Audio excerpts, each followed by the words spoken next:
Chapter 60 Family Reunion.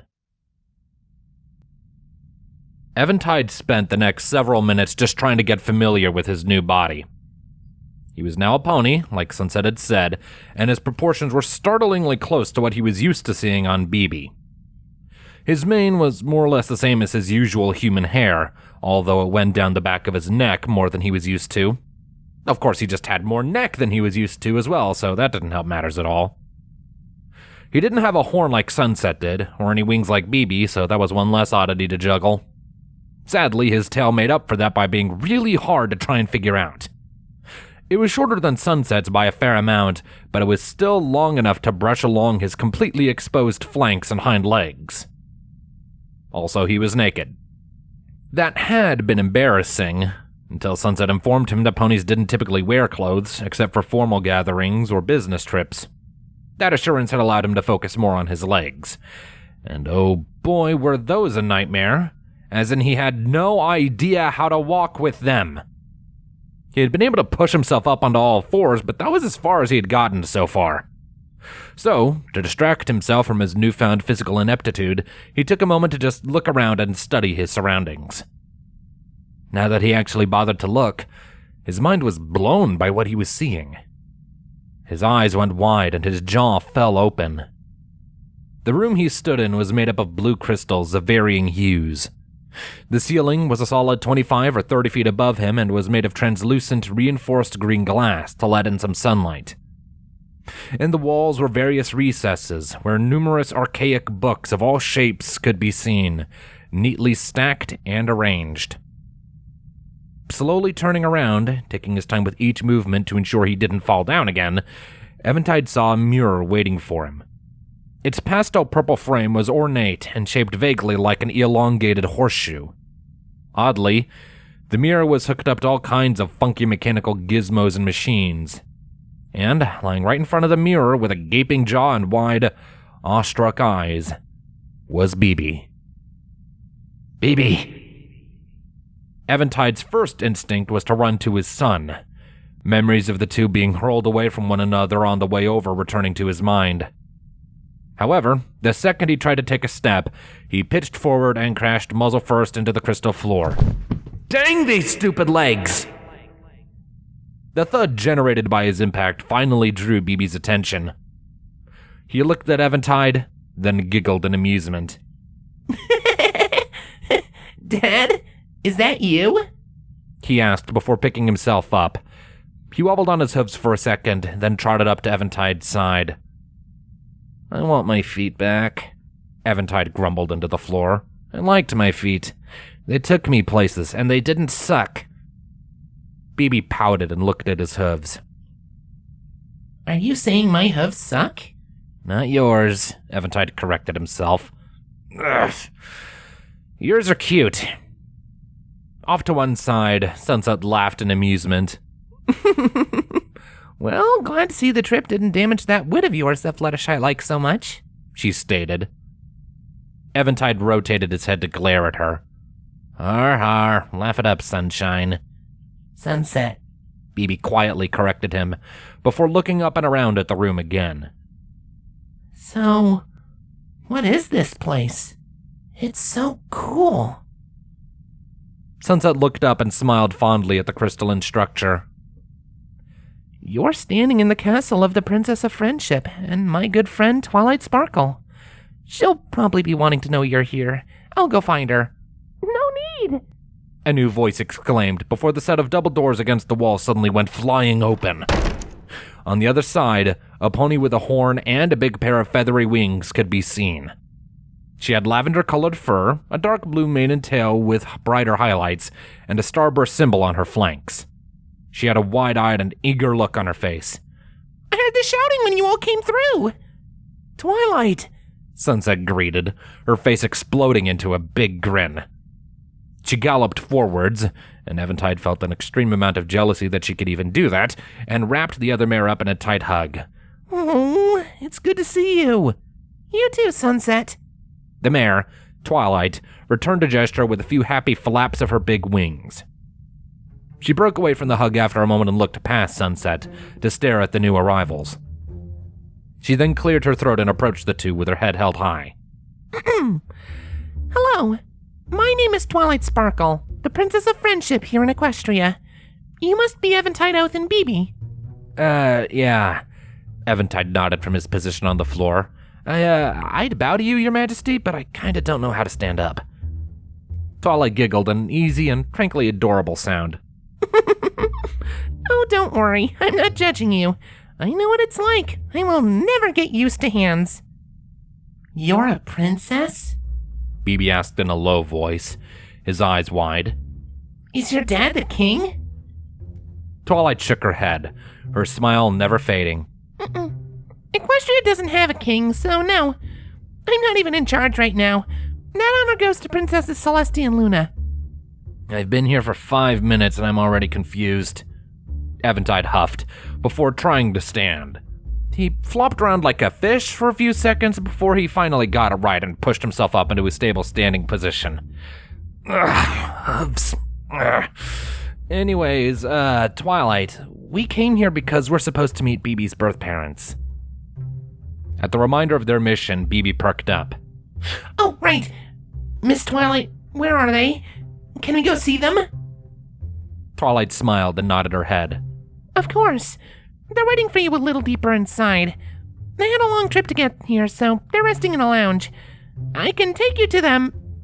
Eventide tried to take a step and promptly fell over like a fainting goat. Just as soon as Eventide learns how to walk. Eventide groaned.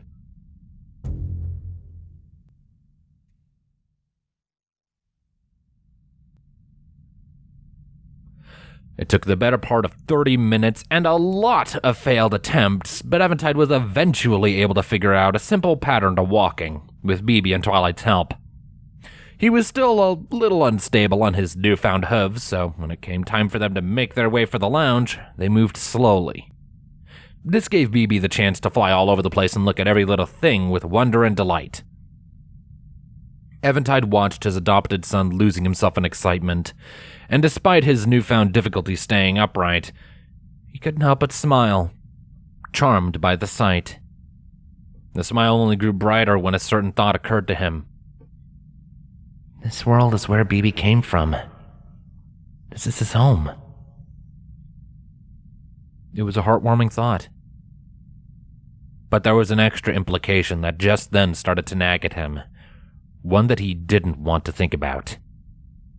If this was BB's homeworld, then would he come back to Earth with Eventide?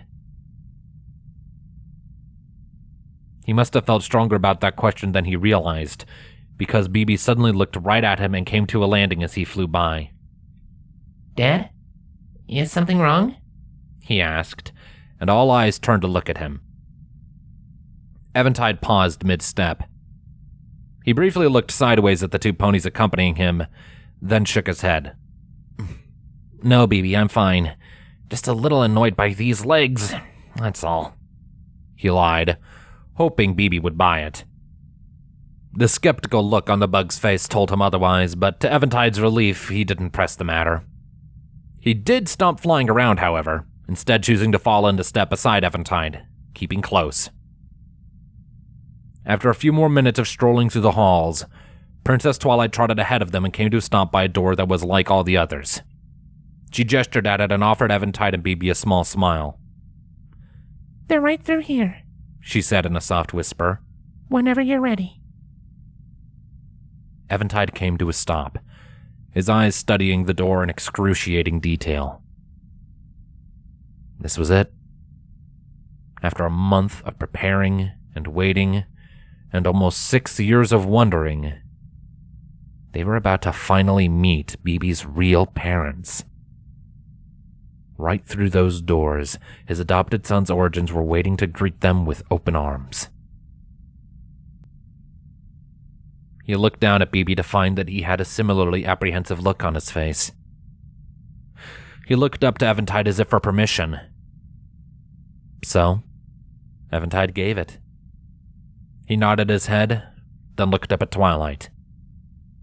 I think we're as ready as we're going to be. Twilight nodded her head. Her horn suddenly lit up with a fuchsia-colored light, not unlike how BB's would glow with green. That same glow enveloped the doors and pushed them open with a soft creak. She poked her head through once the gap was wide enough, looking at somebody that Eventide couldn't see from here. "They're here," she said, before pulling her head back and stepping aside. She nodded at the two before gesturing for the door. "Head on in. We'll leave you be, but don't be afraid to call out if you need anything. You're my guests here, after all." "Right. Thank you," Eventide said to her in a quiet voice, before looking down at BB one more time. Then, as one, they trotted forwards and passed through the doors and into the lounge. It was spacious, that was for sure. A low-lying wooden table sat in the center of the room, with 4 pink cushions set up around it. A collection of chairs, couches, love seats, and general cushions were set up all around the edges of the room, accompanied by end tables and a few wooden bookcases loaded with more of those old tomes. But none of that mattered to Eventide and BB as they entered the room. No. What they looked at were the 2 adult changelings that suddenly stood up from a love seat on the opposite end of the room from them. They looked different than Eventide had been expecting. For one thing, they were both surprisingly colorful, and neither of them had the holes in their legs or the tatters in their wings that BB had. The first one had chitin that was a soft shade of blue, reminding Eventide of the sky in the summertime. She had violet eyes that matched the color of her shell, and the rounded fin that ran down the back of her neck. Next to her was a taller changeling with a broader build. His chitin was a light brown color, while his eyes were the same striking dark blue that BB so loved to default to whenever he shapeshifted. His fin, tail, and shell were a darker shade of brown that reminded Eventide a little of rich, fertile soil. They simply stared at each other for a long while, neither side sure what to say or to do. The doors closed shut without a word from the ponies outside, leaving the family on their own. Finally, after what felt like an eternity of silence, BB mustered his courage and timidly stepped forward. His eyes were wide, and his jaw was open. His wings wavered on his back as he drew closer. Finally, perhaps 10 feet away, he came to a stop and lowered himself to his haunches. Finally, someone spoke. "Hello," the blue one whispered, her voice so quiet that it was almost inaudible, even in the total silence of the room. She inched closer to BB, before slowly lowering herself onto her belly. "What's your name?" BB scuffed the floor with his hoof anxiously. Hi.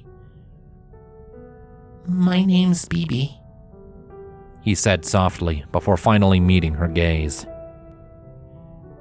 "BB." She whispered back at him, her eyes going wide. The brown one came forth to sit down beside her, giving BB a small smile. "Hello, BB. My name is Lancia," he introduced himself, placing a hoof on his chest. He then reached over and patted his partner on the back. "And this is my mate, Clypius." BB looked back and forth between them for a few moments, his jaw opening and closing as he fished for words. In the end, he settled for 2. "Mom? Dad?" The look on Clypius's face when she heard those was beyond anything Eventide could describe. Tears began to well up in her eyes, and her lip began to tremble.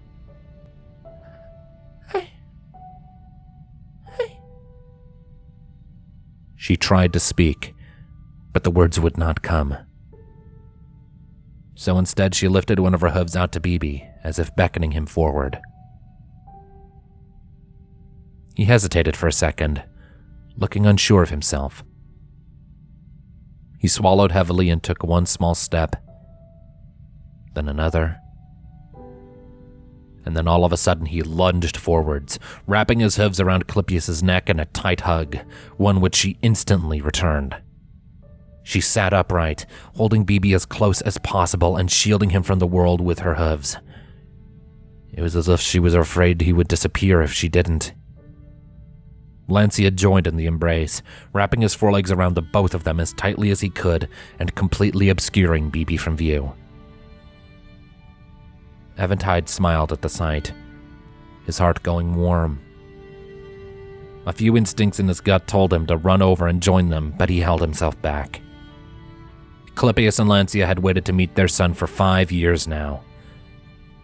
Eventide could wait his turn. Or at least that was what he told himself. It seemed the family of joyfully weeping changelings had other plans, though. Lancia looked up at him from the cuddle pile, making direct eye contact. "Why are you just standing there?" he asked, raising an eyebrow. "Get over here." Eventide perked up slightly, looking left and right with a sheepish look on his face. I don't want to intrude." He was cut off when he was suddenly encased in a purple glow and dragged across the room. He looked up to see that Clypeus' horn had lit up, and she was now hauling him over in her magic. Eventide could do nothing but grunt when he impacted the side of the tangled mess of limbs and tears. Lancia draped a foreleg over him, as did Clypeus, both of them pulling him in close with them and BB, who looked more than overjoyed at the group hug. After taking a moment to adjust, Eventide got his bearings and looked up right into Clypeus' eyes.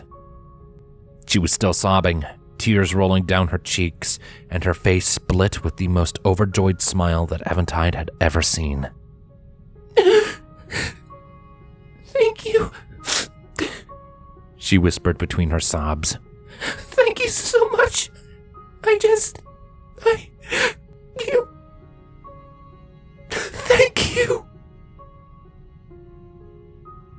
Eventide was at a loss for words.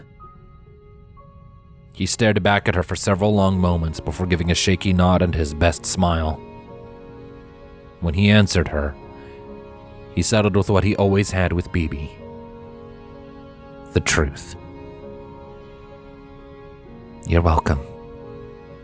It's my honor.